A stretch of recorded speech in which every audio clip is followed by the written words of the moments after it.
Well, drivers have been protesting on the streets of Oxford after it was announced that the city's hated LTN, that's low traffic neighbourhood scheme, would be made permanent despite widespread opposition by many local people and businesses. It's the latest assault in the war on motorists and comes as polls show the majority of people in Wales oppose the nation's new 20-mile-per-hour speed limits in most urban areas after that was brought in. Well, joining right now to discuss all of this is former Office for National Statistics statistician Jamie Jenkins. Good afternoon to you, Jamie. Good afternoon, Julia. Thank you very much indeed. Well, you've been crunching some of the numbers on this. I mean, let's start, if we will, in Wales, with what's been going on in Wales. They brought in this 20-mile-per-hour zone. It's nationwide. It's not compulsory, but pretty much every urban area has said where it used to be 30 miles per hour, instead of 20 mile per hour being just for outside schools or particularly congested areas, it's pretty much across the board. Not a very popular move, and what a surprise. It's not proved very good for the Welsh government, the Welsh Labour government in the polls. No, it hasn't, Julia. You're right. So this 20 mile an hour is pretty, I haven't got to go far at my front door and I'm stuck straight into the 20 mile an hour zone. Most people in Wales support these 20 mile an hour zones when you're talking exactly what you said, outside schools. It makes total sense. But this is pretty much across the country where it used to be 30 miles per hour. Most of them are 20 mile an hour. There are some kind of exemptions that some local authorities have put in, but most places are. And some polling's been done. There were different polls done before he was introduced. So it came in September the 17th. Some polls showed that there was opposition against this even before he was brought in. But one of the companies that the Welsh government were using was kind of showing that there was marginal support for it. But the same company have asked the exact same question a month later, and the poll has shifted the other way. So now we've got 59% of people opposing it, only 29% in favour. And the minister, Julia, who brought this in, Lee Waters, he's the Deputy Minister for Climate Change. He said that he expected, as people get used to it, support will rise. Well, it's gone the complete other way. They can't read the room, Julia. But again, there are lots of these things. We're often told, oh, it's going to speed up your travel time, because if we're all driving the same speed, we're not stopping and starting. We're told it's going to be great for emissions. We're told, it doesn't matter what it is, net zero. Apparently people driving at 20 mile per hour, not 30 mile per hour, apparently it's going to solve climate change. People are sold a complete load of nonsense on this stuff. People are very sensible about saying, yeah, do you know what? I think a 20 mile per hour zone around schools in really built up areas is sensible. It will save lives, kids running out of the pavement. It'll just make everything a bit safer.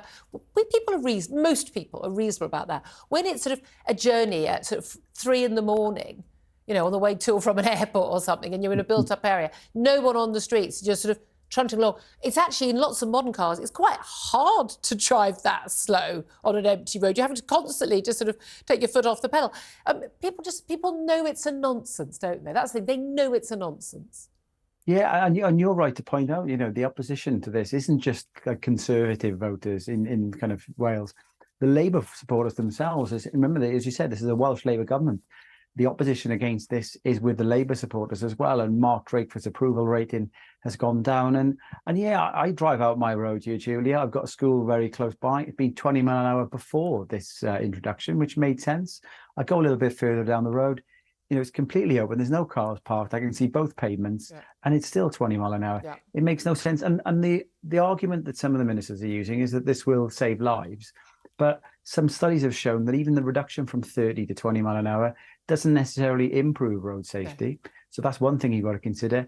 And they spent £32 million on this. Would that have been better off spent on the NHS, where you could save even more lives? I mean, God, we like to spend money on signage in this country, don't we? I'd love to know what was spent on, during lockdown, all these little walk this way in the supermarket arrows. And I mean, it's terrifying. Let's talk about Oxford as well, because this whole 15-minute city, low traffic neighbourhood, these schemes, Oxford has been one of the sort of the guinea pigs, hasn't it? And lots of people, they tried to bring these in against often local communities during lockdown periods. A lot of people went, yeah, we're done with this. East End of London, where I did my newspaper training, yeah, they're not having any of it at all. That's those cameras, those bollocks, they're gone every morning. You can put them back, they're gone the next day. But in Oxford, a lot of people are really concerned. I mean, I lived there for a few years, and the traffic is appalling anyway. It's absolutely shocking. No one out of their choice would drive anywhere in central Oxford. You're only doing it because you have to get somewhere. But they've decided to go ahead with this low traffic neighbourhood scheme, which basically will limit where you're allowed to drive in the city, depending on where you live. Really, so I mean, punishing you with fines if you drive out of your area. This is very sinister stuff, and especially when it hasn't got broad popular support. No, but you look who runs the council there. It's a Lib Dem Green council. Makes, no surprise there, Julia, when you see that. And you're right, this war on motorists continues. But ultimately, it's exactly the same as the thing in Wales, Julia. Democracy, you're a big fan of democracy. You talk about it a lot. People need to vote these people out. Obviously, we can protest about these things, but there will be another local election. There'll be a Welsh election.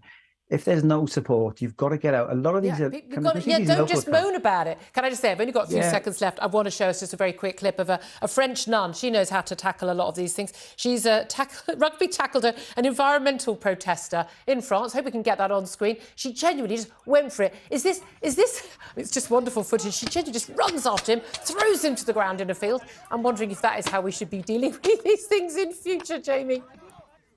Oh, I think we could do with some of these nuns over in London with these Just Stop Oil protests. Bring the French nuns over to sort everybody out. Big thanks to you, Jamie Jenkins, former statistician with the ONS. Thank you very much for joining us on that.